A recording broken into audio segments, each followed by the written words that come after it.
Bonjour à tous et bienvenue pour Point Paul, votre web émission politique concoctée par l'internaute.com, le Lab, le JDD et le Huffington Post.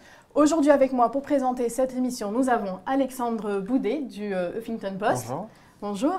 Michael Bloch du JDD. Bonjour. Et Étienne Baldi du Lab d'Europe 1. Bonjour. Notre invité du jour, Juppé a dit de lui qu'il l'avait supplanté dans le rôle du meilleur d'entre nous. Il est le grand Manitou de la primaire de la droite. Il est également député des Hauts-de-Seine et conseiller régional d'Île-de-France. Vous l'avez peut-être deviné, notre invité est Thierry Solaire. Je n'ai jamais eu de compte à l'étranger. Bah, Deschamps peut le dire. Deschamps peut le dire. Jeanne, au secours! Et qui vient sur la Grande Muraille conquiert la bravitude. Bonjour Thierry Solaire. Bonjour. Alors on va tout de suite commencer par un petit jeu. Il y a une photo qui va s'afficher derrière moi. Donc c'est Bruno Le Maire qui visite à Arras en Normandie en juin. On va déjà vous demander d'imaginer une légende à cette photo. Campagne de terrain. Ça vous fait la vie politique, quand vous êtes candidat à une élection et à une présidentielle, une primaire pour la présidentielle, rencontrer des Français et on voit la multiplicité de la vie des Français. Cette photo que je n'avais jamais vue, on voit Bruno Le Maire qui est candidat, j'imagine, voilà, dans un centre de rééducation pour les chevaux dans un haras. Et la vie des gens, la vie professionnelle des gens qui travaillent, j'imagine, dans ce haras, elle est régie par des contraintes qui sont très différentes de celles d'un journaliste à Paris, de celles d'un commerçant en milieu rural, de celles de quelqu'un qui travaille dans la culture, voilà. Et c'est ça aussi, au fond, fabriquer un projet présidentiel, c'est comprendre les différentes facettes de la société qui n'est pas du tout uniforme. Mais justement, la campagne de votre poulain, Bruno Le Maire, est-ce qu'elle n'est pas en train de prendre l'eau comme ce cheval? C'était pour ça la photo. C'était pour ça aussi. Il a envisagé d'être la surprise de cette campagne. Il est aujourd'hui même pas sûr d'être le troisième homme. Est-ce que sa campagne vous convainc? Alors deux choses. Un d'abord, sur moi par rapport à Bruno Le Maire, moi je suis le président du comité d'organisation de la primaire, donc je ne prends pas part à la campagne des uns et des autres. Et je vois tout autant Bruno que je vois Alain, Nicolas, Nathalie et les autres. Après, j'ai été mis dans le comité, j'ai été proposé par Bruno Le Maire et donc par un souci de transparence pour éviter des malentendus et des hypocrisies, je le parraine, mais je n'ai pas pris part à sa campagne. Sur le fond, deuxième partie de votre question, faut se méfier, vous savez, des sondages, on le voit partout dans le monde et on le voit à chaque élection. Ce sont les Français qui vont venir voter le 20 novembre. Tous ceux qui partagent les valeurs de la droite, c'est eux qui vont venir choisir. Alors je vois bien qu'on fait des sondages par nature, je ne le critique pas et je les regarde à chaque fois. Un sondage, c'est jamais prédictif, ça donne un cliché à intenter. Puis c'est difficile dans les primaires de savoir vraiment, et c'est la grande question qu'a tout le monde, qui va se déplacer pour venir voter. Et donc attendons les résultats du premier tour avant de tirer des conclusions des sondages, parce que sinon, moi j'ai commencé ma carrière politique, mon engagement politique auprès de Jacques Chirac en 1994, il était à 12% dans les sondages, et pour autant il était sur les Champs-Élysées 8 mois plus tard. Beaucoup prennent cet exemple, sauf que Jacques Chirac a une vraie dynamique dans sa campagne, et on ne la voit pas chez tous ceux qui aujourd'hui s'en réclament. Jean-François Copé le fait, Bruno Le Maire aussi met en avant le fait que les sondages ne lui sont pas forcément favorables, mais que ça peut changer. On voit aujourd'hui que la dynamique, elle est chez aucun de ceux qui se réclament justement de cette dynamique. C'est étrange. Non mais c'est toujours un pan qui se mord la queue. Vous faites une campagne, vous essayez de convaincre. Les sondages mesurent, moi je crois aux sondages, quand c'est bien fait, et c'est souvent très bien fait, ça mesure à intenter. Sur les primaires, je crois que les sondages c'est compliqué. Parce que, encore une fois, on ne connaît pas le corps électoral. Alors que quand vous faites des sondages pour des présidentielles, vous avez l'habitude, par le passé, de voir en fonction des sondages et des échantillons que vous faites, qui va vraiment voter ou pas. Et donc, ça donne quand même un thermomètre plus précis. Là, il faut faire très attention. Pour tout le monde, comme pour Bruno Le Maire, mais pour tous les autres. Donc, vous y croyez, là? Pardon? À 10 jours, vous y croyez? Je crois qu'à 10 jours, je crois que les Français vont venir nombreux voter. J'ai beaucoup de thermomètres qui me montrent cette mobilisation, parce que les Français comprennent que c'est à cette occasion de cette primaire qu'on va venir choisir le candidat de la droite et du centre. Et dans l'état du monde, dans l'état de notre pays, dans l'état de notre démocratie, dans l'état du gouvernement actuel et du président Hollande, il y a fort à parier que le vainqueur de la primaire soit le prochain président de la République française. Et donc ça rend l'enjeu très important, et je crois à 10 jours que la mobilisation sera forte. Après, pour le résultat, très sincèrement, je n'ai pas de pronostic. Ça ne sera pas forcément Juppé-Sarkozy au second tour pour vous? Je vois les sondages, pour le coup, bien sûr, je les regarde, qui disent cela très fortement. Et donc ça serait assez logique que ça soit le cas, mais encore une fois, vous savez, les surprises, il y en a souvent. Il faut se méfier. Moi, vous savez, aux législatives, quand je suis devenu député à Boulogne-Billancourt, à 2 mois du scrutin, le JDD sortait un sondage IFOP, pardon pour l'IFOP, où Claude Guéant faisait 41 et moi 14. Et vous voyez, c'est moi qui ai été élu député. Donc je fais très très attention au sondage et je sais que c'est les Français qui décident et pas les instituts. Pour terminer sur ce point, est-ce que vous pensez tout de même qu'à 10 jours du premier tour de la primaire, Bruno Le Maire sera le prochain président de la République? Moi, je ne veux pas m'engager dans ce débat-là avec vous. Je ne serai pas le président du comité d'organisation ou député. Je vous dirai, par le soutien qu'est le mien, la capacité qu'il aurait de le faire. Voilà, mon sujet n'est pas celui-là. Mon sujet, c'est que la primaire soit réussie. Et pour qu'elle le soit, à mon avis, il faut 3 choses. 1, il faut qu'il y ait beaucoup de Français qui viennent voter. Je suis très confiant sur ce registre-là. 2, que le débat, jusqu'au bout, soit un beau débat et pas un pugilat. Et je trouve qu'à ce stade, tout se passe bien. Et on aura le dernier débat qui aura lieu le jeudi 17 novembre. On va en reparler. Mais je trouve très sincèrement que tout va bien et que le dernier débat aura lieu le jeudi 17 novembre sur France 2. Et puis la 3e condition de la réussite de la primaire pour moi, c'est que le résultat ne soit pas contesté. Et pour ça, il faut que l'organisation, et ça c'est pas un travail de 10 jours, c'est un travail de 2 ans, qui a été mis en œuvre collégialement, ce n'est pas que moi, soit solide pour que ce résultat ne soit pas contesté. Justement, donc concernant le débat, vous dites que tout va bien. Il y a eu quand même énormément de polémiques, de petites phrases, la double ration de frites, les Gaulois, le pain au chocolat. Vous trouvez vraiment que la campagne était d'un bon niveau? Oui, franchement. Si vous prenez la phrase, si vous vous abordez à travers ces 3 phrases uniquement à la campagne de la primaire de la droite, c'est sûr qu'on peut caricaturer un peu les choses. Mais très sincèrement, je trouve qu'il y a une forme d'indignité en ce moment dans l'action publique, parfois. Moi, j'essaie d'être respectueux. Je suis respectueux des institutions et du président Hollande. J'ai vraiment été au-delà du fait de s'arrêter. La même chose si c'était un président qui est de ma famille politique. Et mes collègues socialistes à l'Assemblée me disent la même chose que je vous dis là. On a été éberlués de voir ce livre. Où un président de la République vient nous révéler des choses comme ça avec des journalistes, sur les opérations de la DGSE à l'extérieur. Et on peut multiplier les exemples. Avec le football, à l'occasion de la dernière, à l'occasion de l'Euro, à l'occasion de plein de choses. Vous voyez, on est dans une forme d'indignité. Est-ce que la campagne de la primaire a donné un visage digne, au fond, de l'opposition? Écoutez, oui, franchement. Et d'ailleurs, je note que, regardez le débat de TF1, à 23h20, quand le rideau se ferme de l'émission, vous avez encore plus de 5 millions de Français à 23h20 devant l'écran à regarder, ce qui montre bien que ça les intéresse. Et je trouve qu'on peut bien sûr critiquer. Deuxième partie de réponse, cherchez pas, en tout cas les Français ne le cherchent pas, à avoir un débat aseptisé. C'est pas grave de temps en temps qu'il y ait un moment de température qui monte un peu, qu'il y ait des critiques et cela. Ce qui compte, c'est que ça ne devienne pas un pugilat. Justement, ce qui a plus marqué les esprits, en l'occurrence sur le deuxième débat, il y a eu des oppositions de fond, etc. Mais il y a eu pas mal d'attaques ciblées de l'un vers l'autre, etc. Et ça a beaucoup marqué les esprits. Est-ce que finalement, ça ne va pas durablement marquer l'image aussi de la droite dans cette primaire, de candidats qui ont tendance un peu à s'écharper et qui ne s'aiment pas forcément beaucoup personnellement, et c'est notoire? Non mais, est-ce qu'ils passeraient tous leurs vacances ensemble? Non, mais les vacances c'est fini, donc c'est pas grave. Est-ce que par contre, le débat était de bonne tenue? Moi je le pense, eux-mêmes le pensent. Moi j'ai vu Nicolas Sarkozy à la Juppé, Nathalie à la sortie. Ils étaient tous contents, ils se parlaient, ils se saluaient. Enfin, vous voyez, c'est un débat où on se dit les choses. Si c'est pour dire, non, non, je t'en prie, après toi, tu as raison, mais je suis d'accord avec tout ce que tu dis, oh là là, tu es presque mieux que moi, pas la peine de faire une primaire. Et cette fixation sur François Bayrou, les candidats n'ont pas essayé un peu de détourner l'attention des sujets de fond en faisant cette fixation comme ça tout le temps sur François Bayrou? Moi, je suis le président de l'organisation, donc ne m'entraînez pas, je ne tomberai pas dans le débat de fond entre les uns et les autres. Mais écoutez, ça a été, voilà, Nicolas Sarkozy a les positions qu'il souhaite avoir sur François Bayrou, les autres ont les leurs, et puis les Français jugeront. Encore une fois, on cherche le candidat de la droite à la présidentielle, probablement prochain président. Est-ce que Nicolas Sarkozy, Alain Juppé, François Fillon, Bruno Le Maire, Nathalie, Jean-Frédéric, ou il m'en manque qui là Jean-François. Il ne faut pas que j'oublie quelqu'un, sinon je sais que c'est difficile. C'est exactement la même chose. Bien sûr que non. C'est pas le même président. Après, est-ce qu'ils partagent des choses en commun? Fort heureusement. Ils partagent les grandes valeurs de la droite. Ils sont tous d'accord pour plus d'autorité de l'État, pour plus de liberté dans la sphère économique. Mais ils ont plus que des nuances. Ils ont chacun leur calendrier, leur méthode et leur personnalité. Et puis leur crédibilité aussi à faire ce qu'ils disent. Et au fond, pour la première fois, ce n'est pas un bureau politique dans un bureau à Paris qui va choisir le candidat.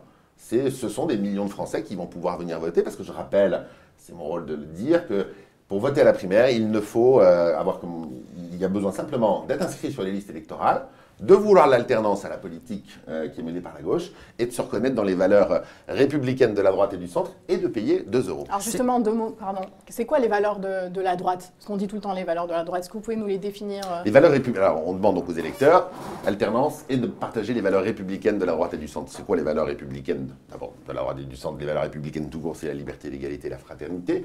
Les valeurs spécifiques de la droite, on ne les a pas listées. Donc chacun peut s'y reconnaître ou pas. Y compris des Pour électeurs moi, de gauche. Pour moi, qu'est-ce que c'est les valeurs de la droite? C'est bien sûr la liberté économique. Arrêtez en permanence d'expliquer ce que vous avez le droit de faire et de ne pas faire. Arrêtez de vous dire que vous n'avez pas le droit de prendre un Uber en bas parce qu'il faut prendre un taxi, parce qu'il y a des gens qui ont décidé ça à l'Assemblée nationale. C'est la nécessité impérieuse de restaurer l'autorité de l'État. De faire que l'État, il est là avant tout pour s'occuper de ses missions régaliennes. La justice, la sécurité publique, la défense nationale. C'est ça, les valeurs républicaines. Et puis après, c'est l'Europe, c'est beaucoup de choses de cette nature-là. On ne les a pas listées. Pourquoi? Si vous voulez aller sur le site des Républicains, vous avez la charte des valeurs, elle fait 20 pages, elle va vous expliquer le corpus idéologique du parti Les Républicains. Et est-ce que ça, à votre avis, c'est de nature à dissuader d'éventuels électeurs de gauche? Ça a beaucoup occupé le débat, certains en ont peur, en ont fait un gros enjeu. Est-ce que c'est de nature à les décourager d'y aller pour choisir éventuellement le candidat qu'ils préféreraient face à leur candidat de gauche? Est-ce que vous avez peur que les électeurs de gauche faussent le score de la primaire? Alors si on a peur que des hordes de militants socialistes viennent voter à la primaire de la droite pour en travestir le résultat, il faut qu'on se rassure, il n'y en a plus beaucoup. Donc ça ne peut pas être des hordes. Si par contre le sujet c'est de savoir si des Français qui n'ont pas voté pour nous en 2012 vont voter pour nous en 2017 et donc à la primaire, bah écoutez, c'est heureux. Si tous les Français qui avaient voté pour François Hollande en 2012 continuent à voter pour lui en 2017, bah par nature nous aurions perdu la présidentielle. Donc pour la gagner, il va bien falloir que des Français qui n'ont pas voté pour nous la dernière fois votent pour nous cette fois-ci, et c'est légitime qu'ils viennent voter à la primaire. Et j'en rencontre tous les jours des Français qui me disent qu'ils ont voté pour François Hollande en 2012, qu'ils le regrettent, qu'ils considèrent que dans l'état de la France d'aujourd'hui, il faut que ce soit la droite qui soit en responsabilité dans les 5 prochaines années, et qu'ils vont venir à la présidentielle, et qu'ils vont même venir à la primaire. Donc vous serez content que les déçus de François Hollande viennent voter à la primaire? Et moi je vous le dis, heureusement. Ouais, heureusement. Nous, vous savez, un parti de gouvernement, parce ça que s'adresse... Nicolas Sarkozy ne serait pas trop content si mais, les déçus de François Hollande venaient voter à la primaire. Mais vous savez, les règles, elles ont été appliquées, elles ont été proposées par tous et votées à l'unanimité. Et encore une fois, sinon on aurait demandé d'autres critères. On a dit, on s'adresse aux Français, et on dit à tous ces Français, 2 conditions. Vous voulez tourner la page de ce quinquennat, et vous adhérez à nos grandes valeurs républicaines, hein, et on ne les liste pas trop, pour que chacun puisse s'y reconnaître. On souhaite rassembler le plus grand nombre. C'est ça le sujet. Bien sûr. Et je vous rappelle qu'en 2007, vous avez des gens qui n'avaient pas voté pour la droite depuis des années et des années. Je pense à des ouvriers qui étaient issus du Parti communiste, qui étaient nombreux à avoir voté pour Nicolas Sarkozy. Être candidat à une présidentielle, c'est chercher à rassembler les Français.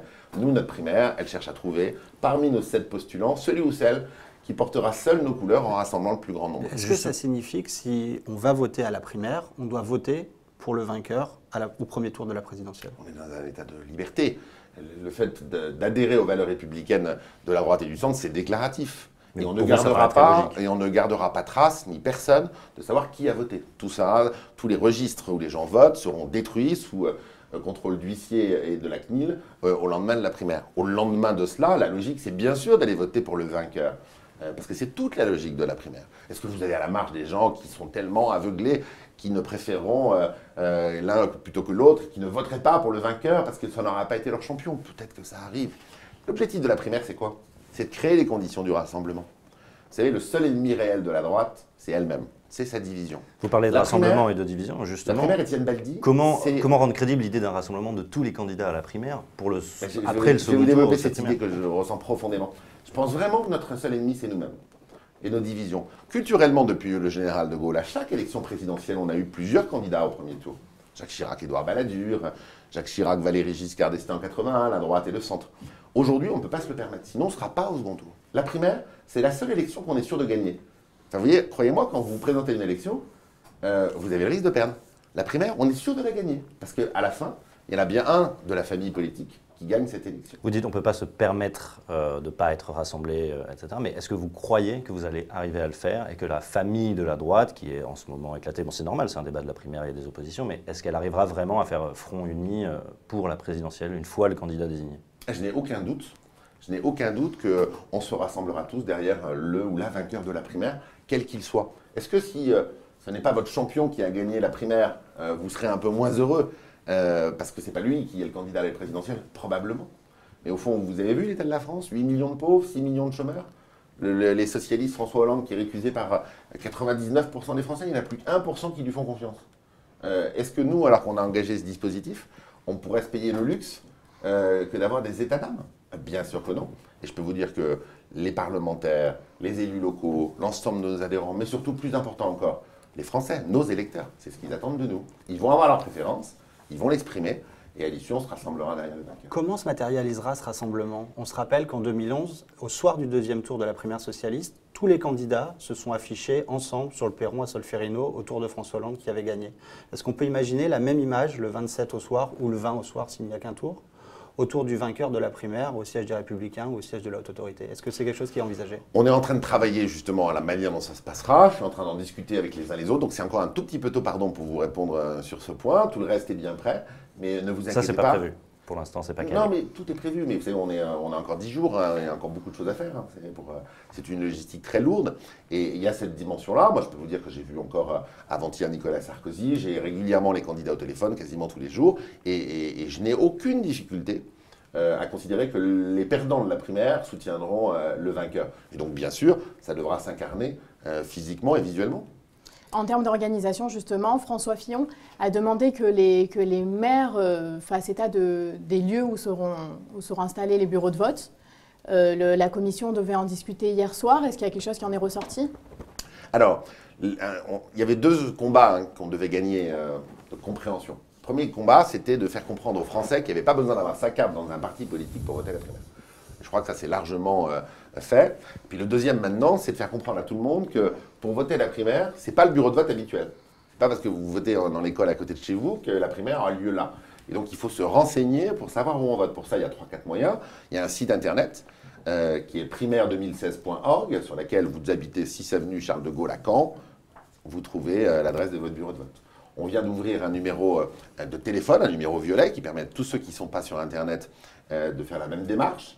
On vient d'éditer un tract à 7 millions d'exemplaires qui rappelle toutes ces modalités. Et les commissions départementales pour les mairies sont en train ont largement mobilisé les maires. J'étais encore dans les Yvelines avant-hier. Je vois que dans les petits villages des Yvelines, très souvent, les maires, mais c'est tout à fait facultatif, ils n'ont aucune obligation de le faire, indiquent devant leur petite mairie que si vous habitez ce village, le bureau de vote de la primaire, pour les habitants du village, il est là-bas. Mais c'est plutôt les maires de droite qui vont faire ça plutôt que les maires de gauche, ou est-ce que les maires des maires dans des villes de gauche pourraient le faire aussi? Et vous savez, moi j'ai été frappé de quelque chose. Les maires de gauche, comme vous dites, vous savez, les maires de gauche, maires de droite, bien sûr, ça compte. Hein. Enfin, vous êtes maire tout court. Hein. Vous êtes d'abord maire, puis après vous avez une sensibilité de gauche, vous êtes encarté, vous avez une sensibilité de droite, et vous êtes encarté. Je crois que la majorité des maires de France n'ont pas de carte dans un parti politique, d'ailleurs, au passage. Hein. Ils jouent énormément le jeu. On n'a eu aucune difficulté, par exemple, pour la réservation des bureaux de vote dans les mairies dites de gauche, qui ont parfaitement joué le jeu. C'est l'intérêt démocratique de tout le monde aujourd'hui.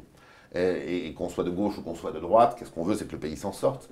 Aujourd'hui, la gauche gouvernementale, le président de la République, son Premier ministre, son gouvernement, de toute évidence, sont confrontés à l'échec et au rejet de la population. Moi, je ne veux pas que la droite gagne, parce que le rejet de la gauche est terrible. Je veux que la droite gagne, parce qu'elle a réussi à se rassembler, ça c'est la primaire, mais surtout parce que derrière, elle porte, enfin, au fond, des solutions concrètes, rationnelles, efficaces, qui permettraient que les choses aillent mieux. Vous avez beaucoup de monde mobilisé pour la primaire en termes de personnes. On a plus de 72 000 personnes qui sont soit présidents, soit assesseurs, soit délégués du candidat, qui seront répartis dans les 10 228 bureaux de vote. Vous voyez, c'est une logistique considérable. On a rempli un stade de France de bénévoles qui vont passer leurs 2 dimanches des 20 et 27 novembre à tenir les bureaux de vote pour permettre... Combien d'argent vous espérez récolter à l'issue de cette primaire? Ça dépend parfaitement de la participation. Hein, donc ça, c'est pareil. Il y a des sondages qui nous donnent une participation importante. J'ai beaucoup, encore une fois, de thermomètres qui me laissent à penser que la participation sera importante. 3 millions, ça veut dire plus. quoi, voilà. Les socialistes avaient fait 2,7 millions au premier tour et 2,9 millions au second tour. Les sondages nous donnent plutôt légèrement supérieurs en matière de mobilisation. S'il y avait 3 millions de votants, voilà. Ça fait 12 millions d'euros. Ça fait 12 millions d'euros de recettes, exactement. Est-ce que c'est une somme qui doit aussi servir à renflouer les caisses du parti, comme l'a dit Brice Hortefeux? Pour lui, c'était une façon, encore une fois, de dissuader les électeurs de gauche en disant « attention, vous allez nous rembourser notre dette ». Est-ce que ça doit servir à ça? On sait que cet argent doit aussi servir à financer la campagne du vainqueur. Et est-ce que c'est un bon argument, ça, pour dissuader les électeurs de gauche? C'est surtout complètement faux. 12 millions, s'il y avait 3 millions de votants, il y aurait donc sur les 2 tours 12 millions d'euros de recettes. On verra le niveau d'atterrissage définitif des dépenses, mais il a toujours été budgété entre 6 et 9 millions d'euros de dépenses. Donc vous voyez, mettons qu'il y ait 7 millions d'euros, si on encaisse 12 millions et qu'on en a dépensé 7, Ça fait 5 millions d'euros de delta. Et ces 5 millions d'euros, ils seront apportés, ça s'appelle une dévolution en droit, au vainqueur de la primaire en vue de sa campagne présidentielle. Et donc c'est le vainqueur de la primaire qui sera doté de cette somme. Au fond, je trouve ça plutôt moral. On dit aux Français, venez voter à la primaire, c'est vous qui choisissez le candidat de la droite et du centre. Ça a un coût important. On vous demande de participer à hauteur de 2 euros. Et si vous êtes très nombreux à venir, eh ben, il y aura un bénéfice. Et ce bénéfice, c'est le vainqueur, quel qu'il soit, pour faire sa campagne présidentielle. Mais ça fait d'autant moins d'argent à dépenser pour le parti, du coup. Oui, si vous voulez, bien sûr. Les partis politiques, c'est vrai, souvent concourent au financement des campagnes présidentielles de leurs candidats. Mais vous connaissez les difficultés par ailleurs des Républicains qui ne sont pas nouvelles. Et je donne crédit d'ailleurs à Nicolas Sarkozy d'avoir remis l'ordre dans les finances du parti. On n'aurait pas pu faire cette primaire si on ne s'était pas mis d'accord sur des règles claires et si le financement, le préfinancement n'avait pas eu lieu. Et c'est les Républicains qui nous ont prêté 5 millions d'euros qu'on devra leur rembourser après la primaire. Juste en un mot, il y aura un débat encore jeudi prochain, ensuite un débat d'entre-deux tours. Vous savez déjà sur quels médias ce sera diffusé? Le débat de jeudi, il a lieu sur France 2, en partenariat avec Europe 1 et la PQR. Il sera animé par David Pujadas, avec des journalistes d'Europe 1 et de la PQR. Et le débat d'entre-deux tours, il aura lieu le jeudi 24 novembre. Il sera co-animé et co-diffusé sur TF1 et France 2 par Gilles Boulot et David Pujadas. Pour conclure, oui, sur les questions d'organisation, bien sûr, le parti est censé être neutre vis-à-vis de tous les candidats. Laurent Wauquiez vient de déclarer qu'il était écœuré par le comportement et les attaques des adversaires de Nicolas Sarkozy. Il demande aux électeurs de sanctionner ces candidats qui attaquent Nicolas Sarkozy. Est-ce que pour vous, tout a été neutre? Le parti s'est bien comporté, y compris Laurent Wauquiez, qui est président par intérim du parti et soutien affiché de Nicolas Sarkozy? Moi, je n'ai pas de difficulté que Laurent Wauquiez, c'est son droit le plus légitime. Il assure l'intérim avec Éric Woerth des Républicains, à la tête des Républicains, depuis la démission de Nicolas Sarkozy, soutiennent Nicolas Sarkozy. Après, je ne rentrerai pas dans les formules de soutien qu'il utilise. Encore une fois, les Français vont voter. Moi, je trouve que la campagne s'est bien passée. Il faut veiller à ce que le parti continue à être neutre. Pas de récrimination pour le moment sur du tout, le fonctionnement du parti. On a vu certaines lettres d'information à destination des militants, des newsletters, ou voir le compte Twitter officiel des Républicains, qui avait tendance à parler un tout petit peu plus de Nicolas Sarkozy que des autres. C'est des petites choses, mais ça a fait quand même débat. Certains candidats ont évoqué ces questions-là. Pour vous, il n'y a pas de problème? Non, ça se passe bien, franchement. C'est une primaire ouverte, hein, les militants, et c'est un enjeu important. Hein. Au départ, vous savez, il y avait une petite défiance des militants à l'endroit de la primaire. Sur le thème, c'est pas bon, pourquoi c'est pas nous? Voilà. Au fond, moi, j'ai fait 82 déplacements dans les départements français d'outre-mer pour l'organisation de cette primaire. J'en ai rencontré énormément les militants de notre famille politique. Et ils se rendent compte aujourd'hui de l'opportunité. Vous allez avoir, pour la première fois, quand vous êtes dans le Cher, des Français qui ne sont pas adhérents des Républicains, qui vont venir faire un acte militant, qui est choisir le candidat de la droite. Et donc c'est bon pour les partis politiques de faire cela. Et donc au contraire, aujourd'hui, je trouve que ça se passe plutôt très bien. Est-ce que les adhérents des Républicains sont plutôt pro-Sarko? Bah oui, bien sûr, tout le monde le sait. Il a été élu il y a 2 ans, il a fait 2 tiers des voix, et Bruno Le Maire avait fait le tiers restant. Et Henri Mariton, quelques voix également. Donc voilà, on le sait. Mais ce ne sont pas les adhérents qui sont seuls à voter. Non, en l'occurrence, on parle de la structure du parti. Mais la structure du parti, aujourd'hui, elle est surtout organisée, elle est surtout orientée vers l'organisation opérationnelle. Et ce n'est pas tant la structure, d'ailleurs, que les hommes et les femmes. Ce sont nos maires, ce sont nos conseillers départementaux, régionaux, nos conseillers municipaux, qui partout en France travaillent à l'organisation de cette primaire, dans les 72 000 dont je vous parlais. Et après, les fédérations, comme on dit, départementales des Républicains, elles doivent essayer d'avoir une certaine neutralité. Ils sont surtout pro-Nicolas Sarkozy, mais ça n'a pas une importance cardinale. Et moi, je vais vous dire les choses, ça s'est bien passé avec le parti. Alors, Bruno Le Maire a dit de vous, il a le côté bulldozer de Nicolas Sarkozy, l'intelligence d'Alain Juppé, le sérieux de François Fillon et le franc-parler de Nadine Morano. Est-ce que c'était pas vous, finalement, le candidat idéal? Ah non, moi, c'était gentil, mais vous savez, dans les estrades, on dit des choses parfois un peu sympathiques, mais excessives. Vous vous reconnaissez quand même dans cette description? Pas du tout. Non, moi, j'essaie de faire... Écoutez, moi, j'ai été choisi, au fond, par Nicolas Sarkozy, Alain Juppé, François Fillon, Bruno Le Maire, Xavier, Nathalie, toutes les personnalités de ma famille politique pour fédérer, au fond, autour d'une méthode partagée. Moi, c'était très important qu'on soit tous bien d'accord sur les règles, et je n'aurais pas accepté derrière moi de m'occuper de la primaire si ces règles n'avaient pas été adoptées à l'unanimité. Elles l'ont été. Et Quand certains viennent me dire parfois, ah ben oui, mais pourquoi on fait ci, pourquoi on fait ça? C'est la règle. Et cette règle, elle a été votée à l'unanimité du bureau politique. Donc maintenant, qu'on s'engage là-dedans, et puis que ceux qui veulent la gagner, la primaire, c'est-à-dire nos 7 candidats, continuent à faire leur campagne pour la gagner. Et franchement, je trouve que ça se passe bien. Et on verra pour vous pour la prochaine primaire, alors peut-être. Alors on a un petit peu fouillé votre compte Twitter, on a exhumé quelques tweets. Donc en voici un premier qui va s'afficher derrière moi. Donc vous l'avez tweeté le 20 avril à propos d'Emmanuel Macron qui proposait de supprimer l'ISF. Et vous disiez « Bravo Emmanuel Macron, la démission du gouvernement et la date limite pour déposer les parrainages est le 9 septembre 2016 ». Alors vous en pensez quoi maintenant d'Emmanuel Macron? Il aurait dû participer à cette primaire? Non mais moi, je vais vous dire, Emmanuel Macron, c'est pas moi, il me choque pas. Vous voyez, il dit souvent des choses sur lesquelles je suis d'accord. Le problème, c'est qu'en politique, il y a ce qu'on dit et il y a ce qu'on fait.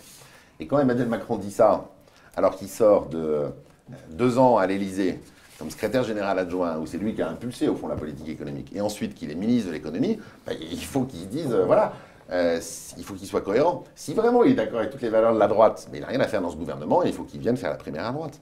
La vérité, c'est qu'Emmanuel Macron, il a pris le virus de la politique, il a trahi celui qui l'a nommé, et puis je lui souhaite bon courage pour la suite.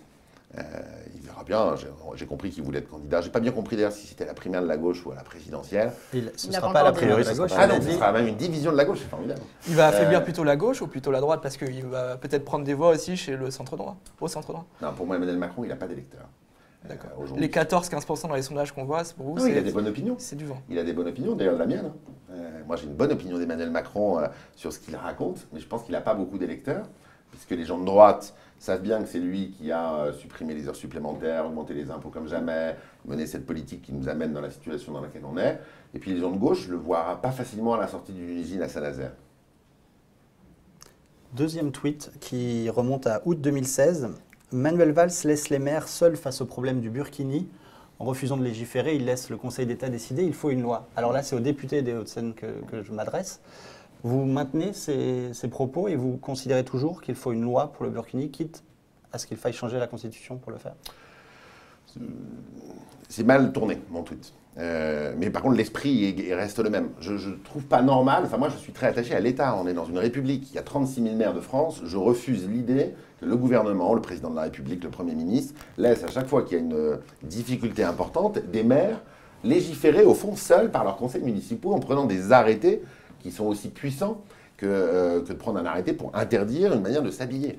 Donc au fond, s'il y a un problème d'ordre public, et c'est ça l'affaire du burkini, c'est pas le burkini, je ne souhaite pas qu'on légifère sur l'habillement, mais s'il y a un problème d'ordre public en France, par des comportements de certains qui pratiquent un islam politique, ce n'est pas au maire d'être en premier front à essayer de mettre des pansements sur le sujet, c'est à l'État d'assurer sa responsabilité. Et le côté, pendant l'été, je me défausse du gouvernement sur ce sujet en disant « Non, non, on ne fait pas de loi, mais je soutiens plutôt les maires », c'est ce que disait à l'époque le Premier ministre. Il était plutôt seul sur cette ligne-là. Mais oui, mais c'est pas... Enfin, vous voyez, c'est désespérant d'entendre un Premier ministre qui vous dit « Je m'en lave les mains et je suis plutôt content avec les maires ». David Lisnard, qui est un homme remarquable, le maire de Cannes, et qui est tout sauf quelqu'un qui cherche à faire de la surenchère ou à, vous voyez, à faire de la com.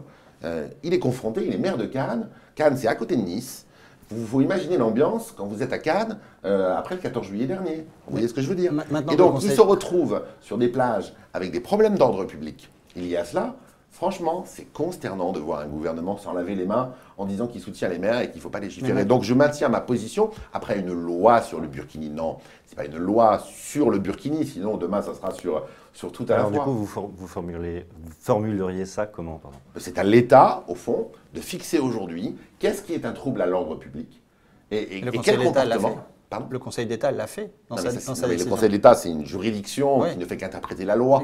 Et la loi, l'état de droit, vous savez, on dit tout le temps, l'état de droit ne le permet pas, mais l'état de droit, ça change. Les parlementaires ne sont là que pour une seule chose. En permanence, c'est faire évoluer l'état de droit. Il ne fait qu'évoluer, sinon ça ne sert à rien. Donc vous pensez tout de même qu'il faut faut changer la loi pour préciser les contours de l'application en tout cas du port de ces signes religieux? Moi, je le pense. Je pense aujourd'hui qu'on a, et c'est tout l'enjeu aussi de nos primaires et de l'élection présidentielle derrière, que chacun clarifie bien, sans surenchère ou sans ne pas définir très clairement ce qu'il veut faire, les positions par rapport à tout cela. La laïcité, c'est quoi? C'est permettre à chaque Français, quelle que soit sa religion, de la pratiquer librement et de ne pas être inquiété pour cela. Mais aujourd'hui, on a un islam politique en France qui cherche de toute évidence à faire reculer le fonctionnement républicain. Moi, je vois, même maintenant dans le nord des Hauts-de-Seine, je le vois en Seine-Saint-Denis, je le vois dans beaucoup de départements français, un islam politique, le salafisme, qui est en train d'arriver dans les villes, qui va dans les squares, qui explique aux femmes qui sont musulmanes, qui gardent les enfants, qui ne sont pas voilées, qu'elles doivent l'être. Je vois tout ça arriver. Vous le voyez ? Et c'est à l'État, oui, je le vois. Dans votre circonscription, par Pas à exemple? Boulogne-Billancourt. Je ne le vois pas à Boulogne-Billancourt, mais je le vois ailleurs. Et je vois bien que... C'est à l'État de dire quoi alors? C'est à l'État de fixer une barrière très claire sur ce qui est permis et ce qui n'est pas permis. Ma vision à moi, c'est que concernant, par exemple, l'alimentation, moi je pense qu'on ne peut pas dire à un musulman qui souhaite manger halal, non, il ne doit pas manger halal. Parce que c'est consubstantiel quand on connaît un peu la religion musulmane, de la pratique de son culte que de manger halal. Par contre, en France, il y a des choses qui ne sont pas admissibles. On ne couvre pas les femmes dans la rue. On ne permet pas à des femmes de se baigner en burkini. Mais je suis très clair, je crois. Là, on ne couvre pas, parce qu'il y a plusieurs interprétations sur le voile. Quel voile on a le droit de porter ou pas le droit de porter selon vous? Je voyais encore des images. Au Maroc, le burkini est interdit. Mais en France, vous évoquiez les squares. Est-ce que les squares où certains demanderaient à des femmes de se voiler? Est-ce que des femmes voilées dans les squares, pour vous, c'est possible? Non, mais le voile n'est pas interdit en France. Il est interdit à l'école. Pourquoi à l'école? Parce qu'à l'école, on considère que les consciences ne sont pas formées, parce qu'il s'agit d'enfants, et que donc on ne souhaite pas que les signes ostentatoires avec la religion s'intègrent dans le système scolaire. Donc moi, dans l'espace public, le voile est autorisé. C'est pas ça le sujet. Le sujet, c'est qu'aujourd'hui, on est confronté à cet islam politique et que nos règles actuelles et notre faiblesse, au fond, fait qu'ils en profitent. Et je pense qu'il faut que ça change profondément. Donc il va falloir durcir l'arsenal législatif, bien le borner pour éviter les abus, mais arrêter la faiblesse. Les menus de substitution, vous parlez du halal tout à l'heure, les menus de substitution, c'est un abus ou... Moi, je n'ai pas rentré là-dedans. Je pense que c'est un faux débat. Il n'y a pas de problème dans les cantines de France. Et je ne crois pas que la résolution du vivre ensemble ou les problèmes avec l'islam politique et radical passent par la longueur de la jupe ou par les menus dans les cantines. Et par la double ration de frites à la cantine. J'ai été adjoint à Boulogne-Billancourt pendant des années. Vous avez à Boulogne-Billancourt des enfants qui ont une pratique confessionnelle. Ça se passe très bien et il n'y a pas de menu Donc spécifique effectivement, c'est pour les double ration gamins de frites alors. C'est pas double ration de frites, c'est qu'aujourd'hui, quand vous êtes adjoint dans une mairie et que vous vous occupez des cantines, vous veillez à ce qu'il y ait des menus nutritionnels qui soient équilibrés et qui soient donc variés. Et donc, tout enfant a capacité à trouver dans la diversité de ce menu cette capacité. Je pense aux végétariens. Moi, j'avais soutenu l'initiative législative d'Yves Gégaud qui avait souhaité que les menus végétariens, qui se développent de plus en plus, beaucoup d'enfants aujourd'hui dans leur famille mangent végétarien, puissent exister à l'école. Ça règle aussi tous ces problèmes-là. Vous voyez, il ne faut pas faire de caricature, mais moi je pense que l'État doit envoyer un signal très clair. Les règles de la République, elles ne sont pas négociables et on doit les appliquer. Et aujourd'hui, la vérité, c'est qu'on est très très faible et qu'on ne les applique pas, les lois de la République. Et donc ce qu'il va falloir, c'est durcir cela pour passer un contrat et dire à tous les enfants de France qui sont français, de parents français, mais qui parfois viennent de l'immigration, vous êtes français, vous êtes musulman, il n'y a aucun sujet. Voilà. On vous tend la main parce que ce n'est pas facile toujours pour vous, notamment pour ceux qui vivent dans les quartiers les plus défavorisés. Par contre, on est intraitable sur quelques sujets. Et en France, l'islam politique et le salafisme, il n'a pas sa place. Et donc c'est ça qu'il va falloir faire évoluer dans le code pénal. Très bien. Alors dans cette émission, on aime bien être un petit peu gentil. Donc on va vous donner 1 minute pour dire du bien d'une personnalité. On vous donne le choix entre Michel Sapin ou Claude Guéant. Vous choisissez qui? Entre Michel Sapin et Claude Guéant, allez, je vais essayer sur Claude Guéant, ça va Claude Guéant, ça va être marrant. Donc on vous donne 1 minute, top chrono. Faut que je parle pendant 1 minute de Claude Guéant en disant Voilà, que vous avez En disant que du bien. Alors je vais parler de sa carrière ancienne, je crois que ça a été un très grand préfet. Et dans tous les endroits où il est passé, je pense notamment aux Antilles, en région Bretagne, il a laissé le souvenir de quelqu'un de très précis, qui travaillait en harmonie au fond avec tous les services de l'État, avec une vraie autorité, mais également avec les élus locaux. À gauche comme à droite, il a laissé ce souvenir formidable. Ensuite, il a accompagné Nicolas Sarkozy, il a été le directeur de sa campagne présidentielle en 2017. Je vais vous dire, c'est binaire. 2007. Pardon, en 2007. Il a été un bon directeur de campagne, puisque Nicolas Sarkozy a gagné. Vous savez, c'est toujours malheureusement comme ça que ça se passe. Et puis enfin, il a été ministre de l'Intérieur. Moi, je pense que c'est une erreur. J'ai un sentiment très personnel qui n'est pas contre Claude Guéant, de mettre un militaire ministre de la Défense et moi un préfet ministre de l'Intérieur. Voilà, c'est compliqué, ces grands sujets, et je pense que ça n'a pas été le meilleur ministre de l'Intérieur du gouvernement. Et enfin, il s'est parachuté chez moi dans ma ville de Boulogne-Billancourt, considérant que maintenant qu'il n'était plus au gouvernement, on allait lui offrir une place de député. Ben, en démocratie, on n'achète pas les places de député. Sur la fin, c'est pas très gentil. Oui, c'est plus très gentil. Ben, c'était la fin. Très bien, alors on va passer à un autre jeu en quelque sorte. On va vous donner 2 phrases, 2 propositions, 2 citations qui ont été prononcées par des personnalités politiques, sans vous dire qui les a prononcées justement. Et vous allez nous dire de laquelle vous sentez la plus proche, avec une réponse très courte. Donc on va y aller. Étienne, la première. Donc sur le conflit en cours à ITélé, la grève, est-ce que vous pourriez dire plutôt « Il m'est arrivé de participer à la curée médiatique et je me suis juré que plus jamais je ne ferai la même chose ». Là, on parle plutôt de M. Morandini et de M. Bolloré. Ou « Il est plus coûteux pour les politiques de se fâcher avec M. Bolloré à court et moyen terme, en conséquence de quoi ils préfèrent rester silencieux ». Moi, j'aime pas les curées médiatiques, donc je crois pas que vous m'ayez vu une fois dans la curée médiatique contre quelqu'un. La chasse à l'homme, c'est pas mon... Je trouve pas ça digne. Et quand il y a des gens qui connaissent des grandes difficultés, ben, c'est pas peine d'en rajouter. Après, on dit les choses simplement. Sur l'affaire ITélé, c'est compliqué hein, pour les hommes politiques, pas du tout par rapport à Bolloré, hein, c'est pas ça le sujet. Enfin, en tout cas pour moi, mais alors pas du tout. De s'immiscer dans le fonctionnement des rédactions. Moi, ce que je sais, c'est que dans toutes les entreprises, il doit y avoir un management où voilà, c'est un peu apaisé, un peu calme. Aujourd'hui, quand on voit ce qui se passe, ce n'est pas le cas. Nous, on avait choisi télévision. Vous êtes plus proche de la seconde. Oui. Pour info, c'est Benoît Hamon la seconde. La première, c'était Nicolas Sarkozy. Oui. Bah, vous savez, ça peut arriver. Hein. C'est pas très grave. Hein. Sur ITélé, à un moment donné, j'avais vu les journalistes qui nous avaient dit « Ah bah tiens, on va faire l'after et le before de l'émission du débat ». Donc je me suis dit « Écoutez, c'est génial. C'est la première fois que la droite française va être à l'origine de la fin d'une grève. » C'est un beau symbole, quoi. C'est un beau symbole quand même, en vue à quelques mois de la présidentielle. Et puis ça n'a pas été le cas. C'est très triste pour eux. Vous disiez que c'était compliqué pour des politiques de s'immiscer dans une rédaction. Ça veut dire qu'une grève en cours dans une entreprise de presse, un média, c'est beaucoup plus difficile d'en parler que par exemple dans une usine ou toute autre entreprise où on sait que les politiques, là on parle très largement quand il y a des grèves à l'initiative des syndicats. Services publics. Partout. Non, dans une entreprise privée qui est en grève, enfin, vous voyez, quelle est la légitimité du législateur que je suis de venir vous expliquer ce qu'il faut faire ou pas faire. C'est une entreprise privée. Entreprise privée, ça ne veut pas dire que c'est le dirigeant qui décide de tout. Ça fonctionne surtout dans une groupe de presse avec une rédaction. Il y a de toute évidence un immense conflit entre cette rédaction et la direction de la chaîne. Bien sûr que l'État, au bout d'un moment, d'ailleurs, il commence à se poser quelques questions. J'ai vu le CSA qui avait fait des recommandations. Mais c'est pas facile de trouver les mots pour les législateurs, sauf à s'immiscer dans le fonctionnement, parce qu'on ne va pas revenir à l'ORTF. Si vous laissez les groupes parlementaires décider ce qui se passe dans vos rédacs, vous verrez, ça sera pire. Ça vous a agacé qu'il n'y ait pas d'émission avant et après le débat Ça m'a attristé pour ITélé, qui est une chaîne qui a un esprit différent aussi que BFM. Chaque chaîne a sa marque, sa spécificité. Et je vois aujourd'hui que c'est difficile pour ITélé depuis longtemps. Et je vois que là, c'est en train de s'enferrer terriblement. Donc je suis inquiet pour l'avenir de cette chaîne. On va passer à 2 nouvelles phrases.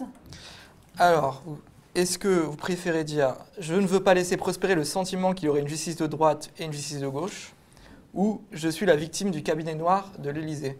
Je ne veux pas laisser prospérer le sentiment. Voilà, la fin de la phrase, c'est « Je ne veux pas laisser prospérer le sentiment qu'il y a une justice de droite et une justice de gauche. En France, il y a la justice et tous les citoyens, quel que soit leur passé ou leur futur, doivent répondre aux questions de la justice. » Bien sûr, moi je crois à celle-là beaucoup. Donc à la première. Oui. Plutôt pas à la seconde, vous ne pourriez pas tellement dire la seconde? Si, ça peut arriver. Hein. Les deux sont de vous, en fait. Je sais bien que les deux sont de moi, mais ils ne sont pas sur le même contexte. Moi, je n'ai aucun problème avec la justice. Je crois profondément... Elle en est où la plainte pour fraude fiscale qui a été... Elle n'en est nulle part, il faut demander ça. Moi, je n'ai aucun sujet lié à ça. Voilà. Je travaillais dans le privé avant d'être parlementaire. J'ai eu, comme 800 000 Français, un redressement fiscal que j'ai payé. Je n'ai eu aucune pénalité à 80%, c'est celle qui qualifie la fraude fiscale. Voilà. Et on me sort, à quelques jours du démarrage de la primaire, le fait qu'ils veulent me déposer une plainte pour fraude fiscale. Écoutez, j'ai pris un grand avocat qui est agrégé de droit fiscal, qui m'écrit qu'il n'y a pas le début du commencement du moindre délit fiscal dans mon ancienne situation professionnelle et fiscale. Donc voilà, je suis très à l'aise avec ça. Donc c'était une attaque politique, selon vous? Écoutez, elle intervient 14 jours après l'affaire de la DGSE dans Le Monde, qui avait fait sa une sur le fait que j'aurais été suivi pendant des mois par la DGSE à l'époque de ma candidature face à Claude Guéant. Écoutez, moi, J'ai dit ce que j'avais eu à dire sur le sujet. Je suis parfaitement serein et tranquille là-dessus. Je vous dis juste que je n'ai aucun sujet, ça c'est la première phrase, avec le fonctionnement judiciaire de notre pays. Je sais que les magistrats, j'ai une grande confiance en eux, jugent en droit, et que vous soyez puissant ou pas puissant, et c'est très bien ainsi, ceux qui ont fait des choses qui sont illégales sont condamnés, et ceux qui n'ont rien fait ne sont pas condamnés. Ce qui parfois m'inquiète, c'est ce que je découvre trimestre après trimestre, un peu plus depuis que je suis parlementaire, c'est qu'il y a une forme d'instrumentalisation parfois qui est faite par les pouvoirs politiques, qui n'est vraiment pas admissible. Vous avez évoqué vous-même cette affaire d'écoute par la DGSE pendant la campagne législative. Vous aviez dit que vous alliez porter plainte. Est-ce que vous l'avez fait? Bien sûr. Où en est l'enquête? Est-ce que vous avez été entendu? Est-ce que Claude Guéant a été entendu? Oui, aux 3. J'avais dit que je porterais plainte. J'ai bien sûr porté plainte. Parce que moi, je suis victime dans cette affaire. Enfin, potentielle, si les faits sont avérés.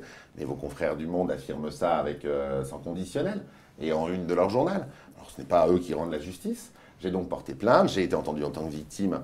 Mais je n'avais pas grand-chose à dire, hein, à part de dire que j'avais lu le journal. Et j'ai compris, mais je l'ai lu, hein, c'est public, que le directeur général de la DGSE, Claude Guéant, avait été entendu par la gendarmerie sur ce sujet. Donc le procureur Molins avait ouvert une enquête, elle suit son cours. Et pour être une note plus légère, vous aviez déclaré aux Parisiens, ou laissé entendre aux Parisiens, qu'en cas d'éventuelle candidature aux législatives en 2017, vous aviez déjà votre slogan, c'était Thierry Solaire, un député à votre écoute. Je le ferai, je vous sortirai vraiment un tract. Vous le ferez. Je mettrai Thierry Solaire, un député à votre écoute. Non, franchement, c'est pas possible, si c'est vrai, que ça puisse exister. Quand vous êtes citoyen et que vous êtes candidat à une élection, vous n'avez pas à subir nos services de renseignement. Et puis alors, en plus, les renseignements extérieurs qui sont là pour protéger les Français dans le contexte d'alerte terroriste, d'attentat qui est le nôtre, ce n'est pas entendable. Voilà. D'après le Canard enchaîné, du coup, vous utilisez l'application de messagerie cryptée Telegram. C'est suite à cette affaire? Vous avez décidé d'utiliser? Je ne suis pas le seul, manifestement. Oui. Il y a... voilà, beaucoup, je fais attention. Mais moi, j'ai rien à cacher. Vous savez, j'essaye d'avoir un comportement assez lisible et transparent. Voilà, moi, je viens du privé, je suis un citoyen comme tout le monde, j'ai 4 enfants, je paye mes impôts, je suis à jour de tout. J'ai été candidat face à Claude Guéant, je l'ai battu. Bah oui, c'est les électeurs qui en ont décidé ainsi. Et puis après, on est dans un état de droit. Et donc, je n'ai pas l'intention de laisser passer quoi que ce soit. Et du coup, sur vos communications, est-ce que cette affaire vous a plus décidé à utiliser une application comme Telegram Non, mais je ne suis pas parano et j'assume assez volontiers. On ne parle pas de paranoïa, tout le monde a le droit d'utiliser. Mais j'ai Telegram et WhatsApp, et ça m'arrive d'envoyer des messages sur avec des personnes sur ce sujet-là. Mais je ne suis pas parano et j'assume ce que je raconte, et même au téléphone. On va passer à des questions d'actualité. Donc Donald Trump a été élu président des États-Unis alors que personne s'y attendait, ni les analystes, ni les sondages. Est-ce qu'en France aussi, maintenant, tout est possible? Je pense que dans les démocraties, en ce moment, ça ne va pas fort, hein, le fonctionnement démocratique. En France, en tout cas, il y a de grands sujets d'inquiétude, parce qu'il y a la paupérisation qui a gagné du terrain formidablement. 8 millions de pauvres, c'est le premier chiffre qui me frappe le plus. Et Marine Le Pen à l'Élysée, du coup, c'est possible? Bah, écoutez, Jean-Pierre Raffarin a évoqué cette hypothèse hier matin en disant que c'était crédible, plausible. Ah, bien sûr, hein, 40% le Front National dans 3 régions dernières régionales, qui ne peut pas voir cette montée incroyable. Et pourquoi on en est là? On en est là parce que les gens ne croient plus en grand-chose, parce que ceux qui bossent payent des impôts dans des proportions inouïes, parce qu'il y en a beaucoup qui n'ont pas de boulot, et puis que l'État n'assure pas suffisamment convenablement ses missions fondamentales. Et qu'il y a un discours qui marque, qui accroche sur les élites, qu'elles soient politiques, médiatiques, économiques, qui sont décrédibilisées. Et ce discours, il a une prise très très forte visiblement. Ça a été un des axes principaux de la campagne de Donald Trump. Marine Le Pen en France est celle qui l'incarne le plus fortement. Est-ce que comment on fait en fait pour contrecarrer ça? Il faut avoir des résultats. Je suis d'accord avec tout ce que vous venez de dire. Ça monte, le Front National, parce que le pouvoir n'a pas suffisamment de résultats, mais pas que celui-là. Depuis longtemps, tous les présidents sortants qui veulent se représenter dans notre pays sont battus depuis De Gaulle. Sauf en cas de cohabitation, parce qu'ils ne sont plus vraiment au pouvoir. Ça veut dire quoi? Ça veut dire que quand vous n'avez pas de résultats, vous sortez. Et ce n'est pas le cas partout. Madame Merkel, elle est réélue longtemps. Et donc, il faut avoir des résultats.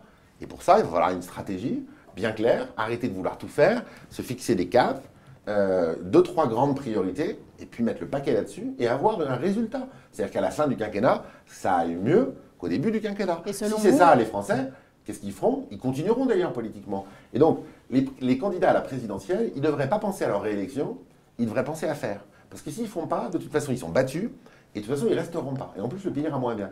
Donc, il faut faire.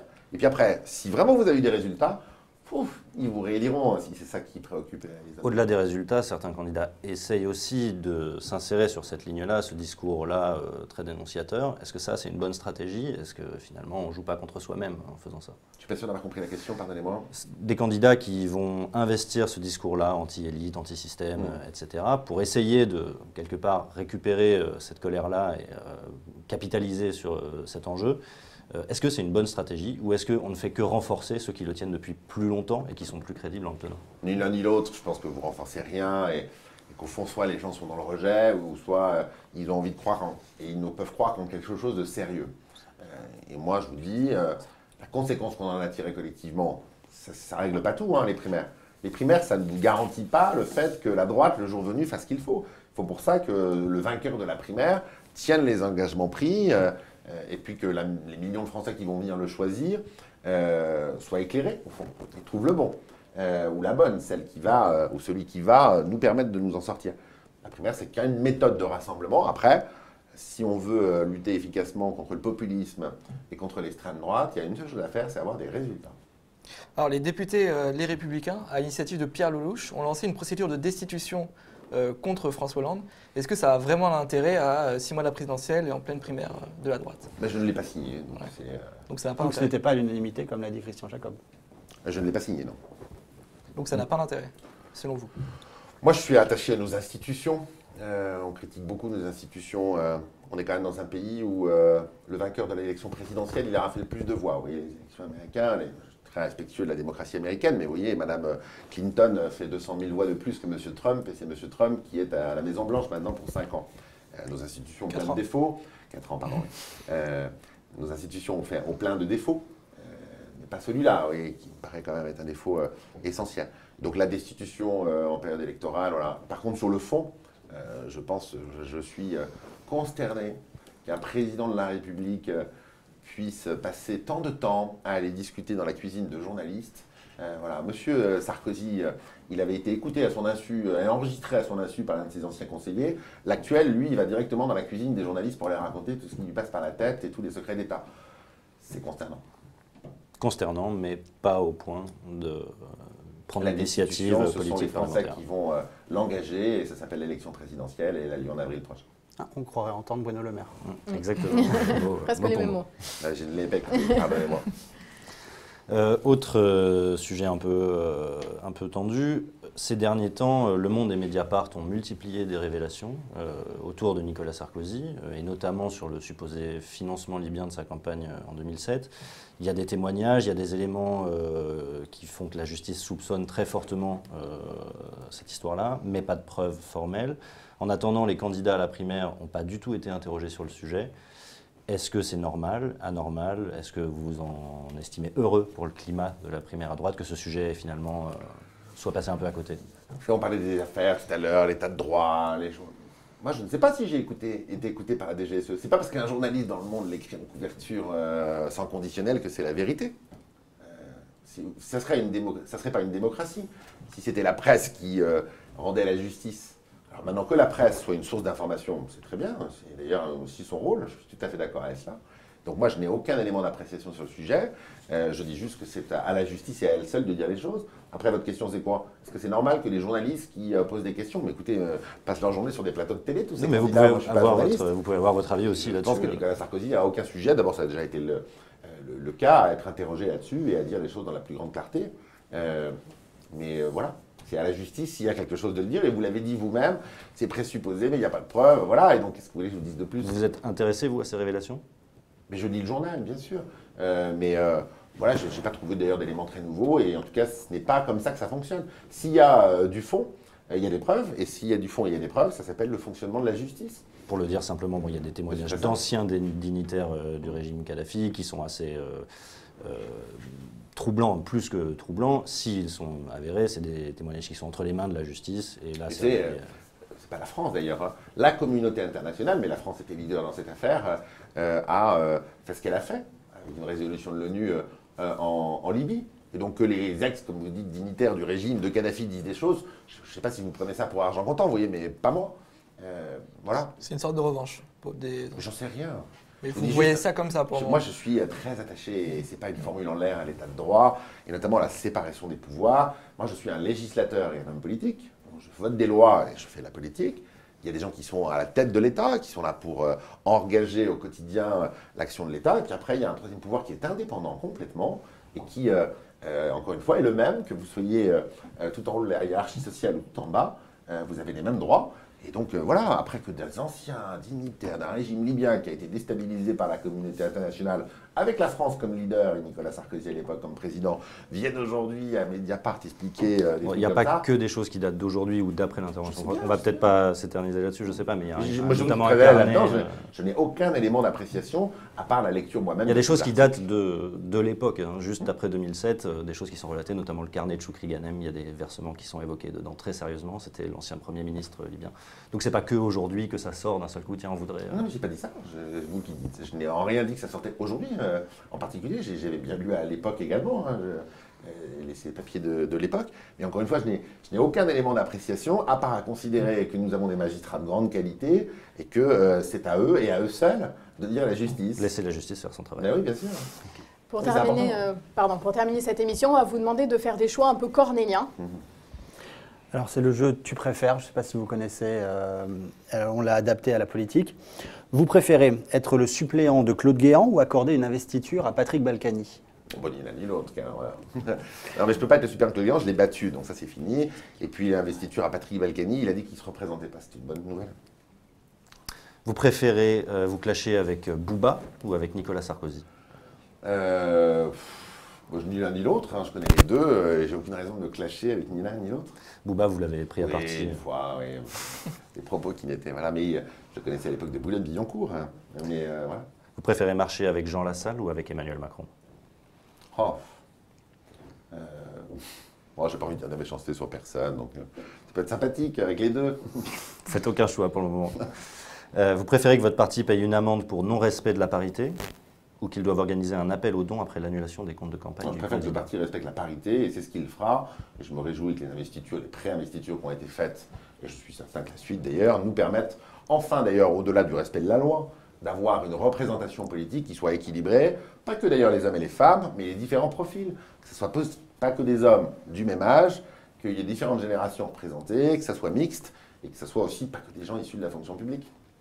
Et vous préférez enfin être président de la région Île-de-France ou ministre d'Alain Juppé? Ah ben, disons que vous faites tout d'un coup, vous présupposez que Nicolas Juppé va gagner l'élection présidentielle et que Valérie Pécresse sera donc Premier ministre. À choisir, dans l'hypothèse, à choisir. Écoutez, non, moi je ne suis pas guidé par autre chose que réussir la mission qui est la mienne au soir du 27 novembre, c'est-à-dire d'avoir réussi à faire que la primaire ne soit pas contestée. Et vous me réinviterez si ce n'est pas le cas, ou si c'est le cas, avec grand plaisir, je viendrai vous parler de la suite. La suite, ça sera quoi? Ça sera la campagne de notre victorieux à la primaire en vue de la présidentielle. Et il faudra faire une vraie et magnifique campagne et rassembler tout le monde. Et moi, comme tous mes collègues parlementaires, j'aiderai le ou la vainqueur à gagner l'élection présidentielle. Puis après, c'est un autre sujet. Il y aura la gouvernance du quinquennat, si la droite a gagné et le centre-droit à la présidentielle. Et là, on verra bien ce que les uns et les autres feront. C'est surtout de la décision du président de la République, parce qu'on est dans un système qui est ainsi fait. C'est lui qui nomme. Merci beaucoup Merci à Thierry vous. Solaire pour vos réponses. Merci à tous de nous avoir suivis. Et rendez-vous la semaine prochaine pour un nouveau numéro de Point Paul.